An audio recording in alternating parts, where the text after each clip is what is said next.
Eu preciso que você abra a sua Bíblia no segundo livro do profeta Samuel,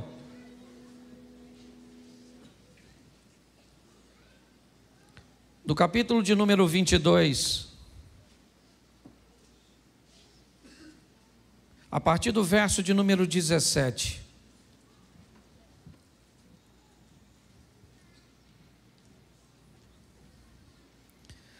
Segundo livro do profeta Samuel, capítulo de número 22, a partir do verso 17, diz assim: Desde o alto enviou e me tomou, tirou-me das muitas águas, livrou-me do meu possante inimigo e daqueles que me tinham ódio, porque eram mais fortes do que eu.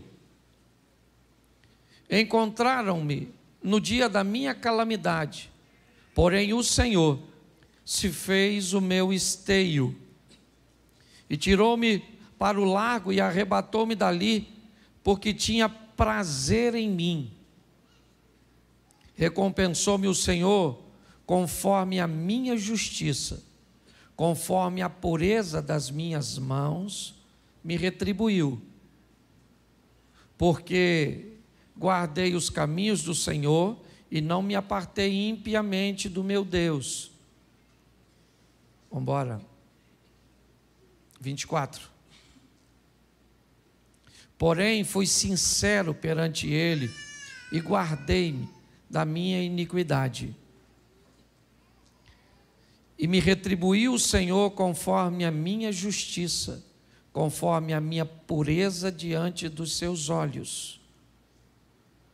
Com o benigno te mostras benigno, com o varão sincero te mostra sincero, com o puro te mostra puro, mas com o perverso te mostra avesso. Feche os seus olhos. Senhor nosso Deus e Pai, em nome de Jesus, continua falando conosco e usa-me como um canal de bênção nesta hora. Fala conosco não aquilo que queremos ouvir, mas aquilo que precisamos ouvir. Tira-nos do conforto da mesmice e nos coloque nos confrontos das mudanças. Continua conosco, que teu Espírito tenha liberdade, em o nome de Jesus. Você pode dizer amém? Amém. Bom, o tema da minha mensagem é vida eterna versus vida terrena. Eu quero falar com vocês rapidinho de algo que eu já venho há muito tempo buscando informar a igreja, buscando refletir com a igreja, e muito mais do que isso, conduzir a sua vida a um nível de transformação, aliás, a um nível de vida e não de sobrevivência. Para mim, sobreviver é conseguir pão, é conseguir água e conseguir abrigo. Para mim, os animais, eles não vivem, eles sobrevivem. Todos os dias, eles saem para caçar ou para serem caçados. No final do dia, boa parte deles que começaram não chegam. Cederam suas vidas para que outros vivessem. Você não vai ver esses animais aspirando objetos e coisas como nós. Nós vamos descobrir que eles, na verdade, eles não vivem, eles sobrevivem. Porque sobrevivência é diferente de viver. Aquele que vive, segundo a Bíblia, ele recebe um pouco mais do que necessita. Aquele que consegue viver, ele consegue ir além, um pouco além, talvez não muito além da sobrevivência. Mas com certeza ele precisa romper este limite Aquelas pessoas que conseguem apenas obter o necessário e pronto, na verdade o que elas estão fazendo é sobrevivendo e não vivendo. Nossa proposta sempre foi levar a igreja a um nível que a igreja recebeu de autorização de Deus para viver. Nós já falamos aqui que é impossível que todos sejamos ricos. O sistema não funciona com uma riqueza generalizada. Não existe como isso acontecer, porque se todos forem ricos, nós não vamos ter as necessidades básicas atendidas. Quem é que vai plantar? Quem é que vai colher? Quem é que vai beneficiar? Quem é que vai oferecer os serviços básicos? Se você fura o pneu do seu carro, se você precisa de um conserto elétrico, a vida ela é de interdependência. Pessoas dependem do seu dinheiro e você depende dos serviços dessa pessoa. Então não tem como nós colocarmos todos no mesmo nível social. Não existe isso. Lugar nenhum funciona desse jeito. Mas também nós vemos a Bíblia dizer que nunca vi um justo desamparado, um servo do Senhor mendigar o pão. Preste atenção, porque a Bíblia faz uma proposta para todos nós, de termos um nível de vida que vai além da sobrevivência. Mas aí vem a minha pergunta: o que é mais difícil, ir para o céu ou viver na terra? Você consegue me responder isso de forma rápida? O que é mais difícil, gente? Ir para o céu ou viver na terra? O que é mais difícil? Ir para o...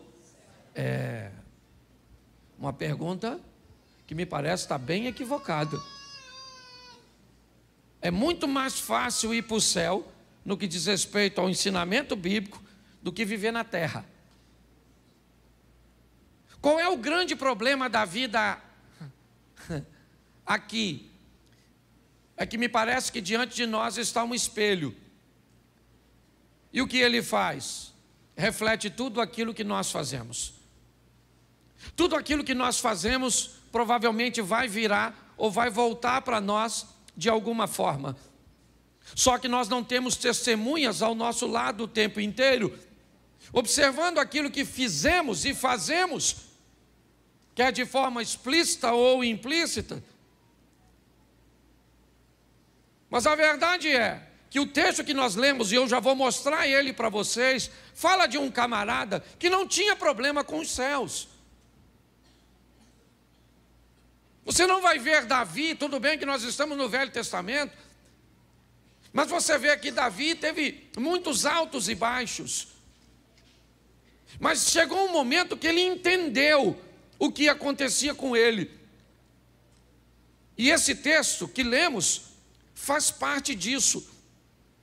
Por quê? Porque quer no casamento, na criação de filhos, quer nas nossas questões financeiras, quer nos nossos estudos, quer em todos os ambientes, na maioria das vezes, parece que tem alguém atrapalhando a nossa vida.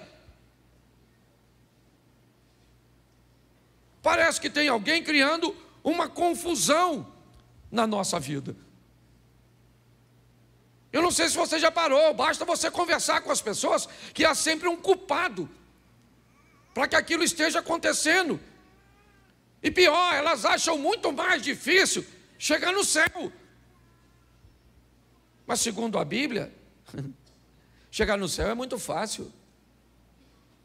Primeiro, você vai receber algo que você não merece, porque Ele é misericordioso. Então, se você está buscando merecimento para entrar no céu, você está perdido. Não vai entrar nunca. Porque melhor que você seja, você nunca vai merecer. A minha pergunta é: um Deus que quer nos salvar, criaria um sistema tão difícil de ser alcançado? Não. Por que é que pessoas então nos oprimem tanto, buscando fazer com que creiamos que não temos direito a entrar no céu? Talvez seja uma boa pergunta. Por que é que pessoas dificultam tanto, estabelecendo condições que a Bíblia nunca falou que era necessária para entrar no reino de Deus? Então, primeiro eu preciso mostrar a você que entrar no céu é fácil. Difícil é viver na terra.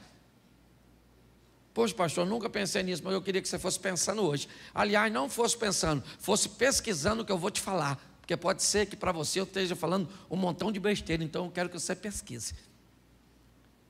Certa vez, um carcereiro está tentando tirar a sua própria vida. E quando ele está tentando tirar a sua própria vida, ele conversa com Paulo e Silas e diz para ele: o que eu tenho que fazer para entrar no reino de Deus? O que eles respondem?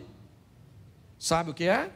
Crê no Senhor Jesus e será salvo tu e a tua. Todo aquele que crê e for batizado será, mas aquele que não crê já está, ele não vai, ele já está condenado. É o que diz o texto. Então preste atenção como é que é fácil entrar no céu. É só acreditar. Confessar com sua boca que Jesus Cristo é o... Quem já fez isso? Então está no céu. Pastor, é simples assim? É.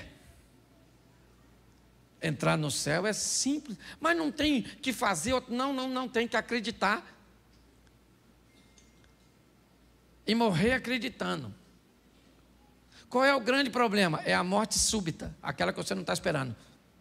Que aí tem. Porque eu não consigo acreditar que todos aqueles que têm Jesus e que já reconheceram, se morrer devagar, vai para o inferno. Eu não acredito. Porque dá tempo. Eu não, Senhor Jesus, sou meu Pai, perdoa meus pecados, estou morrendo. Mas se não der tempo, você está atravessando a rua, atropelou. Mas não... Pô, eu queria uns 5 minutos, sim, só para meter a última conversa. Pastor, como é que eu sei? Eu aprendi uma coisa, o salvo, ele tem sintoma, assim como o perdido também tem. Ninguém precisa falar com a gente que está salvo ou perdido. Você dá aquela olhada se o indivíduo já está no trilho. Entendeu? Se chamar a senha 326, era tu. Tu foi. Você está rindo, mas é sério. A Bíblia diz: se conhece a árvore pelos seus? Pelos seus? Bom, Deus não pede de nós perfeição, Ele pede de nós aperfeiçoamento. Qualquer um pode dizer eu estou salvo, mas você não pode dizer que o outro está perdido. Você tem o direito de dizer eu estou salvo em Cristo, mas fulano está perdido. Não pode. Você não tem o direito de dizer que ninguém... Você pode dizer que ele parece.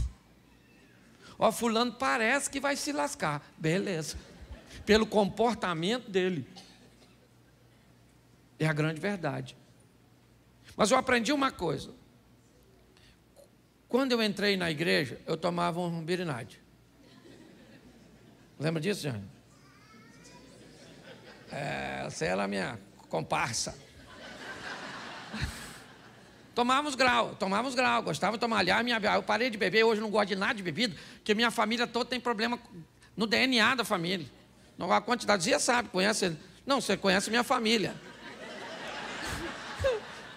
É só você falar de um pecador que ele já fica... Mas sabe, perdi uns 3 ou 4 primos, tios, certo? 2 irmãos, por causa da... Então eu não gosto, esse negócio de bebida não gosto. Mas quando eu me converti, eu tomava uns negócios assim ainda. Às vezes ficava meio alto, assim. Crente em Cristo Jesus, louvado seja Deus. Eu falava palavrão, você falava também? Não, que ninguém falava. Isso aqui eu acho que eu vim pregar no céu, na verdade. Deixa eu ver se eu morri. Eu acho que... Não, eu tinha um montão de coisas que eu não consegui me libertar. simultaneamente ou instantaneamente. Aceitei Jesus, alguém falou, agora você é santo. Fui para casa caçar o santo. Achei na fotinha, no crucifixo, mas estava ruim de achar em mim. E até hoje eu ainda procurando. Não com tanta diligência quanto antes. Eu aprendi que a cada dia que passa, você pode se tornar uma versão melhor de você mesmo. Onde o pecado vai dando lugar ao poder de Deus. Onde você vai destruindo o velho homem gradativamente. Mas você vai conseguir destruir tudo, sim ou não? Não, o apóstolo Paulo tentou. Estou com uns pés na carne, o que Deus disse, Paulinho, a minha graça te basta. Porque o meu poder se aperfeiçoa na... Então ninguém nunca vai ser perfeito. Então pare de achar que você vai ser perfeito. Agora também você não pode ser nó cego demais. Porque senão quer dizer que você está perto do chifrudo. Você olha para a pessoa e diz, nossa, essa pessoa é uma pessoa mansa. 364 dias do ano. Um dia ela estourou. Ah, vou matar todo mundo! Deixou de ser crente? Não, só mostrou que não é perfeito. Entendeu? Lá uma vez ou outra você tem uma vontadezinha esquisita. O bom de estar aqui é que eu olho para todo mundo. Eu vejo quem tira o olho de mim, eu vejo quem ri, eu vejo quem cutuca o outro. Aí, ó. Certo? Aqui nós vamos descobrir os pecadores. Não é? Um negócio legal, porque você é gente. E se você achar que não pode sentir isso, o que você precisa entender é que você tem que ter domínio sobre isso. Então você tem que ter vontade.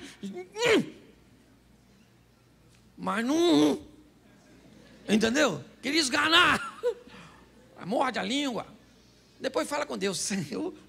O Senhor sabe que eu em pensamento matei, esquartejei, enterrei. O Senhor sabe até onde que eu fiz aqui. Certo? Porque você é gente.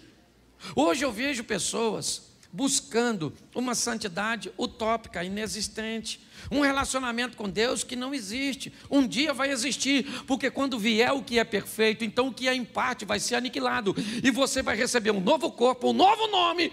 Amém? E aí você vai estar com ele em glória. Aí é beleza. Mas enquanto estiver aqui, meu filho, você tem que entender. Então eu aprendi uma coisa na minha vida. Que fé e temor a Deus me leva para o céu, mas não me dá uma vida boa aqui na terra. Vida boa aqui na terra, eu preciso, vida boa de verdade, ok? Então não estou falando boa de verdade, está em viver dentro dos princípios e valores de Deus. E um deles, porque não dá para falar de muitos, é a lei da semeadura. Me entenda bem, quem vive bem aqui na terra, obedecendo valores e princípios, que estão na Bíblia e algumas pessoas sequer são capazes de notar, porque muitas vezes parece que não está na Bíblia, ou a Bíblia não te ensina a buscar fazer tudo o que você for fazer da melhor maneira possível. Como é que se faz algo da melhor maneira possível? Obtendo o máximo de conhecimento possível em torno daquilo que vai ser executado. E como é que se reúne o máximo possível de informação daquilo que precisa ser executado? Estudando, adquirindo informação, conhecimento, ferramentas. A Bíblia diz isso. Porém, quando você vê alguém que não frequenta a igreja, mas que buscou o máximo de informação daquilo que vai executar, executa aquilo com maestria, é alguém que aprendeu a fazer aquilo que veio à sua mão da melhor maneira possível, tem sucesso. Mas não faz sentido, porque o cara está num ambiente idólatra. E eu estou num ambiente religioso, crendo no Deus Todo-Poderoso e com fé em Cristo. Isso vai fazer você ir para o céu, não viver bem aqui na terra. Isso também não significa que esse que cumpriu os princípios sem fé vai para o céu. São duas coisas distintas. Aliás, a Bíblia sempre fez essa distinção: vida terrena, vida eterna. Você vê que o salmista tem uma crise muito grande quando ele olha para um ímpio prosperando. O que nós temos que entender é a maturidade, ou ter a maturidade para entender que os princípios e valores, quando são obedecidos, me traz uma prosperidade terrena. Que a fé e o temor a Deus me levam para o céu. E se eu quero viver o que a Bíblia me oferece como proposta, eu tenho que unir as duas coisas.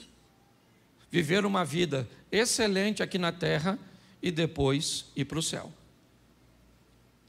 O salmista, aqui Davi, mas não no Salmo, no livro do profeta Samuel, eu quero só voltar lá e ler, e eu vou terminar com vocês. Bota o 17 de novo.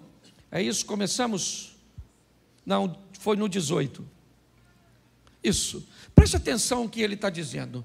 Livrou-me do meu possante inimigo e daqueles que me tinham ódio, porque eram mais fortes do que eu. Preste atenção, deixa aí só um minutinho.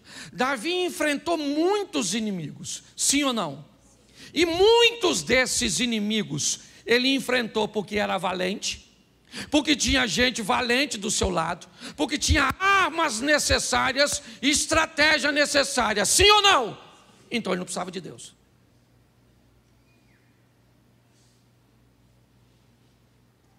Ele não precisava de Deus. No que diz respeito a resolver problemas que ele pode resolver, ele resolvia. E era bom nisso. Ele não tinha problema com isso. Mas quando chegou momentos na vida dele, que os inimigos eram mais fortes, mais numerosos do que ele, Davi foi alguém que reconheceu que quando esse momento chegou, ele tinha relacionamento com Deus. Note que ele tinha estratégia, valentes, armas, ele tinha tudo. E tudo que ele tinha, ele usava. Mas quando chegou um momento que o que ele tinha não era suficiente para resolver seus problemas, aí ele aciona os céus. E aí ele diz: ele, o Senhor, livrou-me do possante inimigo e daqueles que me tinham ódio, porque além de serem mais fortes do que eu, olha o que diz o 19, encontraram-me no dia da minha calamidade. Preste atenção, o que Davi está dizendo: se eu tenho estratégia, meu inimigo também tem. Buscou um momento em que estava mais fragilizado meu casamento, em que minhas finanças estavam frágeis e que eu não estava bem. Ele buscou uma ocasião contra mim, onde a minha possibilidade de me defender não eram das melhores. Eu não sei se você já ouviu alguém dizer, ou se você já disse: cara, pô, se isso acontecesse em outro tempo, acabei de pagar o conserto da máquina de lavar, a televisão queimou.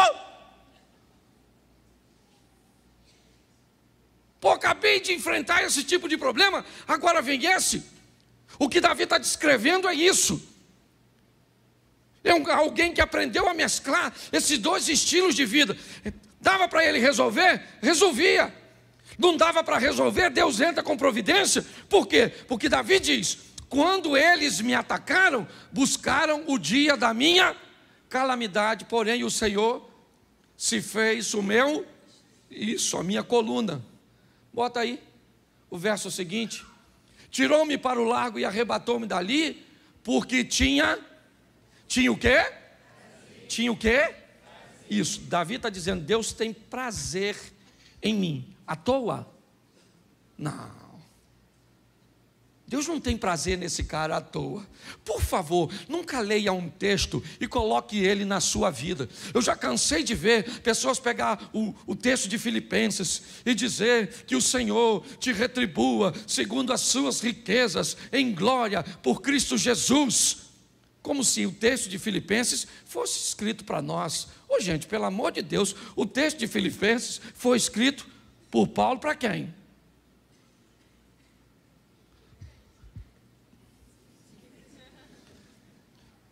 texto dos Filipenses foi escrito pelo apóstolo Paulo para quem? Para quem? Isso, deixa eu ajudar. Para os Filipenses. O texto que Paulo escreveu nos Filipenses é para os Filipenses. É para mim? É para você? É para quem? Pode ser meu? Pode ser meu? Pode ser seu? Se você fizer o quê? O mesmo que os filipenses fizeram. O grande problema é que a gente pega o texto sem fazer nada e já pega o texto e coloca na nossa vida. Como se fosse uma mágicazinha. Não. O que ele está dizendo é que Deus tem prazer em mim. Será que a gente consegue encontrar o motivo disso? Vamos lá. Aliás, por que ele acha isso? Vamos dar uma olhadinha. Recompensou-me o Senhor conforme a minha... Opa! Espera aí. O que é recompensa? É aquilo que eu recebo. O que eu estou recebendo de Deus? Justiça. O que é que eu estou mandando para Deus? Justiça. O que Davi está dizendo é que eu estou vivendo debaixo da lei da semeadura. Enquanto ele semeou coisas boas, ele está colhendo coisas boas. O dia que ele semeou coisas más, Natan bateu na porta dele e disse: meu irmão, hoje a notícia não é boa, porque eu vou te tratar de acordo com a sua justiça. Mas quão injustiçado nós somos, né, gente? É muito injusto. A vida é muito injusta para você, porque você trata o seu marido da melhor maneira possível e ele não é bom para você. Você trata a sua esposa da melhor maneira possível. Você trata a sua vida profissional da melhor maneira possível e ela te retribui de forma ruim. Você trata seus estudos da melhor maneira possível, mas as notas nunca são boas. Você trata seu corpo de qualquer maneira e a saúde você sempre espera que seja boa. Preste atenção no que Davi está dizendo. O Senhor me tratou conforme a minha justiça. Eu estou recebendo de Deus exatamente o que eu estou mandando para lá, porque é lei de semeadura. Aquilo que eu semear, isso também eu vou. Isso. Será que isso não explica o texto anterior? Volta para mim no 20. O Senhor e tirou-me para o lago e arrebatou-me dali, porque tinha prazer em mim. Eu já vi Davi dizer que queria morrer, porque Deus virou para ele as costas. Sim ou não? Mas ele está dizendo que Deus tinha prazer nele. Mas naquela ocasião ele disse que Deus virou as costas para ele. O que Davi aprendeu a duras penas é que na verdade Deus tratava ele de acordo com como ele se tratava. Fora as crises e as dificuldades dos ensinamentos, que elas também existem, mas são pontuais. Elas não são regras contínuas. Quando nós olhamos para isso, volta para o 21, o que ele está dizendo, o Senhor, recompensou-me o Senhor conforme a pureza das minhas, Ele me retribuiu. Davi só está dizendo isso, gente. Eu não estou recebendo da vida nada mais, nada menos que eu não esteja mandando para ela. Nós queremos da vida o mesmo que a vida quer de nós. Decisões assertivas. A vida não age. Não há possibilidade na vida em agir. A vida só reage. Todas as vezes, isso é lei da física, toda ação causa uma reação. O grande problema é o que nós estamos fazendo. Ele está dizendo coisas boas a respeito de Deus. O Senhor me escolheu, o Senhor me defendeu, mas está bom, então por que não me defende? Então por que Deus não entra com providência a meu respeito? Eu tenho que pregar o Evangelho e a palavra de Deus direito. O que ele está dizendo ali é o seguinte: recompensou-me o Senhor conforme a minha justiça. Mas pastor, não é favor imerecido?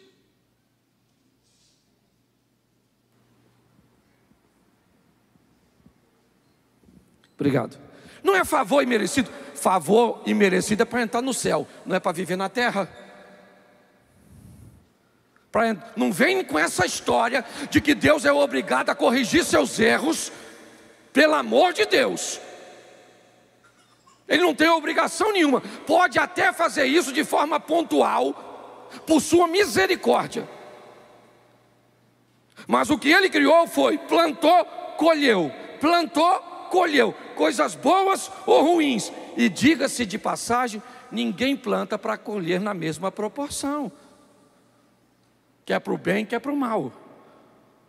Por isso que na hora de retornar, retorna muito mais pesado, se o plantio for negativo. Davi está descrevendo isso. Como Deus está me tratando? Como eu me trato. Se eu mando para a vida justiça, a vida me devolve justiça. Se eu mando para a vida pureza, ela me devolve pureza. Não vem com essa história que não é assim com você. Pelo amor de Deus. Não vem com essa história. Porque a Bíblia, ela é correta. Se você em algum momento já viveu injustiça, a Bíblia também ensina isso. Mas chama você de bem-aventurado quando você for perseguido, injustiçado por amor ao nome dele. Agora, se você é perseguido ou injustiçado por suas decisões, pare de dizer que Deus vai punir as pessoas que estão te perseguindo. Porque a Bíblia também diz que elas têm que perseguir. Quando Davi está sendo apedrejado, seus soldados estão querendo matar o apedrejador. E ele diz: opa, ninguém bota a mão no cara. Deixa o cara. Mas ele está atacando pedra, falando besteira. Não interessa. É meu tempo de ser apedrejado, porque ele tem razão. Esses dias eu estava conversando com Mary falou assim: Cláudio, estão falando horrores a nosso respeito. Eu fiz uma pergunta para ela: é verdade ou mentira o que estão falando? Porque se estão falando horrores a meu respeito e é verdade, eu tenho que corrigir minha postura. Se estão falando horrores a meu respeito e é mentira, é a única maneira que eles têm de falar mal a meu respeito, mentindo.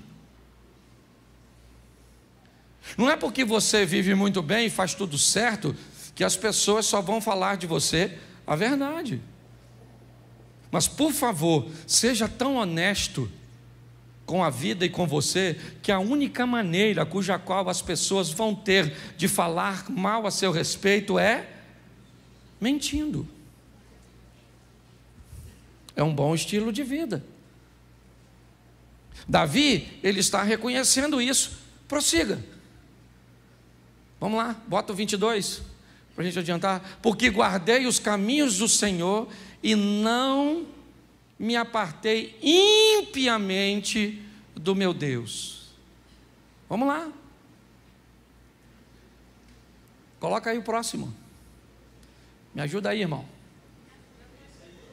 Não, 24. Ah, não, perdão. Eu que? Tá joia. Porque todos os seus juízes estavam diante de... Isso aqui eu gosto também. E dos seus estatutos não? Não? Davi está dizendo que todos os juízes estavam diante onde? Olhando para a vida dele? Sim ou não? Não, todos os juízes dele estavam onde? Você não precisa de ninguém para te condenar.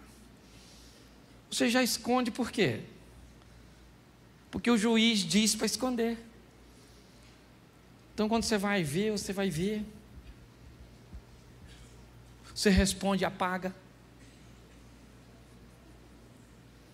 Você vê escondido. Tem uma senha criptografada.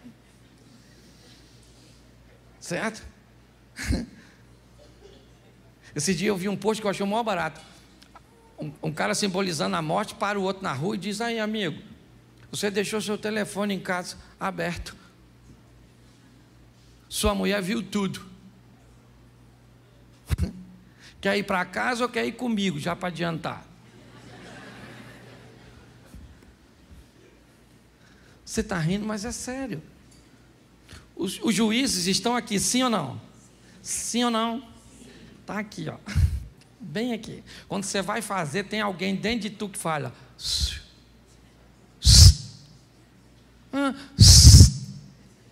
Não faz.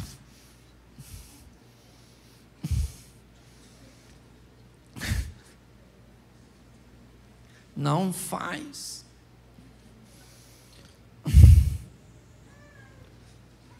Não faz.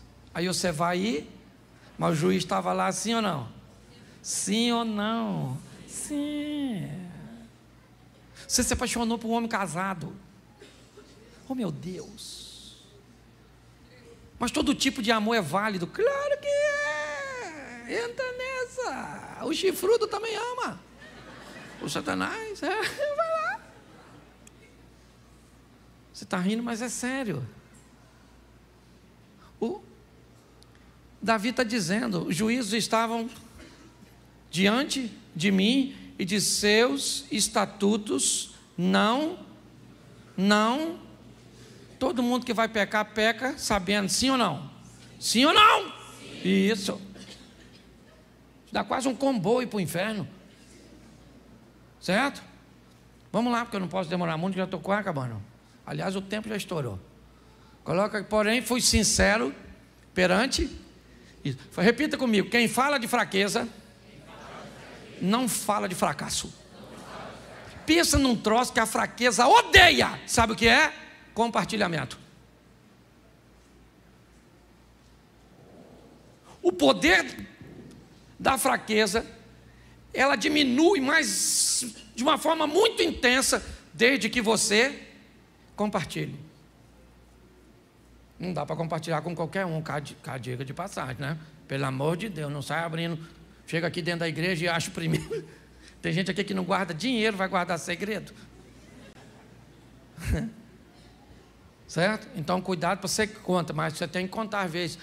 Está numa tribulação, você fala: Senhor, vou chamar fulano que é muito meu amigo. E vai lá e abre. Fala: rapaz, eu estou nessa situação. E você vai ver. Agora, quem não fala de fraqueza, pode ter certeza que mais à frente vai falar de... Está aí a doutora Diana, certo? Especialista na área. Sabe o que eu estou falando?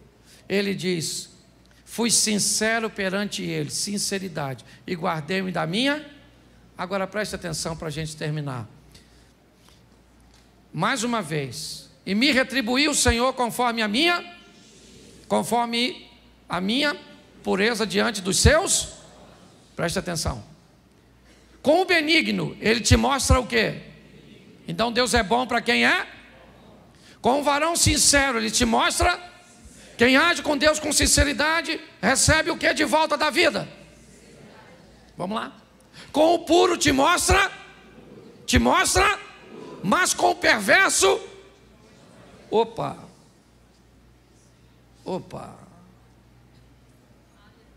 justo, sincero, puro, benigno,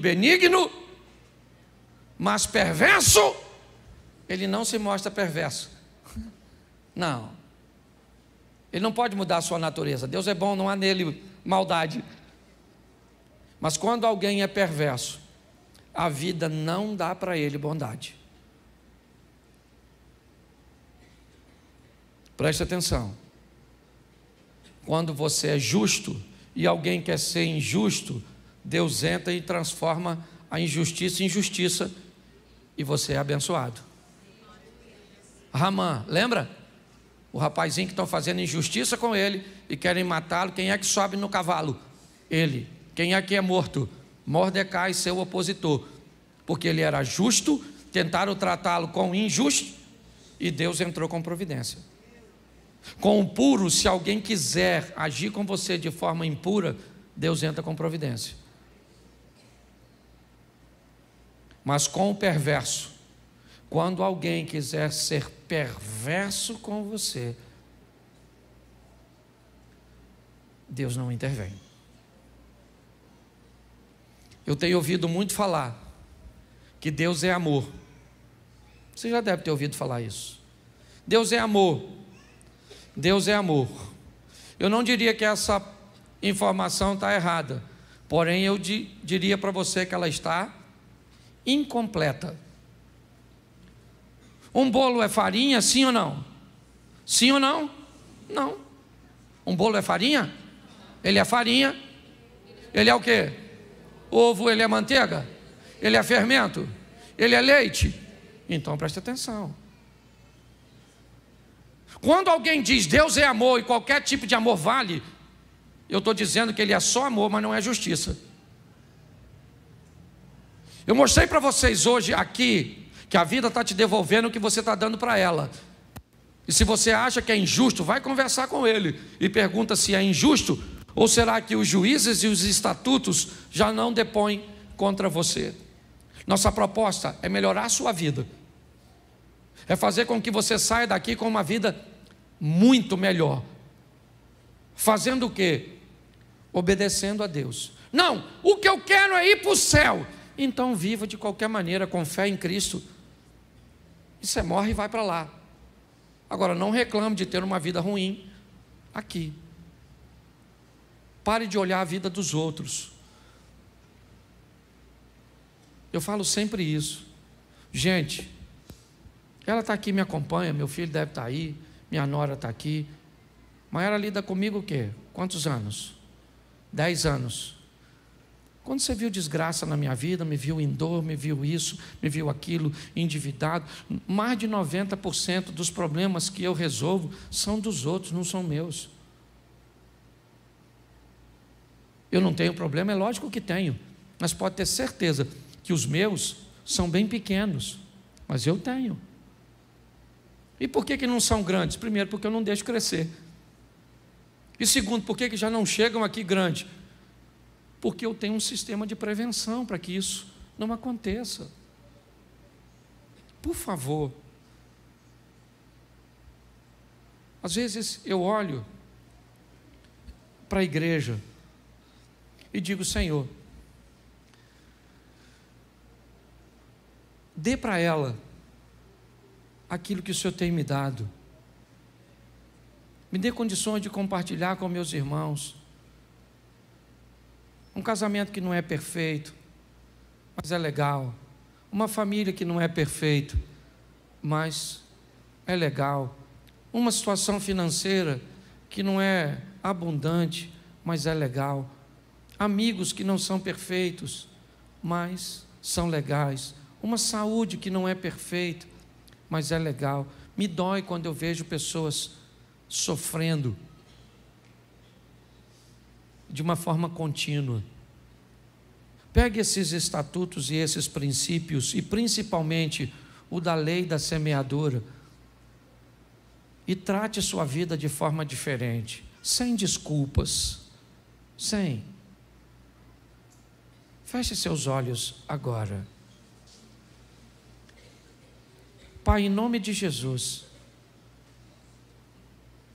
ninguém mais que o Senhor quer nos ver vencendo, quer nos ver felizes. Ninguém mais que o Senhor tem trabalhado o tempo inteiro para que isso aconteça, nos dando informações cujas quais tragam o teu poder para perto de nós. Quando mandamos justiça, se alguém tentar ser injusto, o Senhor entra com providência. Quando mandamos bondade e misericórdia, se alguém ousar e tentar, o Senhor entra com providência. O Senhor é aquele que entra na fornalha, na cova dos leões, que abre o mar, rio, que entra na prisão, que traz um terremoto. Mas o Senhor também é aquele que permite que os leões devorem antes mesmo de tocarem o solo. O Senhor também é capaz de fazer com que o fogo que não matou uns consuma outros. A água que não afogou um afogue outros. O fogo que consumiu aqueles homens cujo Elias profetizou. Pai, em nome de Jesus, temos o tempo inteiro informações que sempre vai existir 2 grupos, e nós queremos estar ao lado daqueles que agem com justiça, com benignidade, com pureza. Abençoa a tua igreja, Pai. Abençoa o teu povo, nos dando muito mais do que sobrevivência, mas nos dando vida. Leva o teu povo guardado por tuas mãos poderosas. Que o grande amor de Deus, nosso Pai, a graça de nosso Senhor e Salvador Jesus Cristo e as doces consolações do Santo Espírito de Deus seja para com todo o povo do Senhor, e todos digam: que Deus abençoe.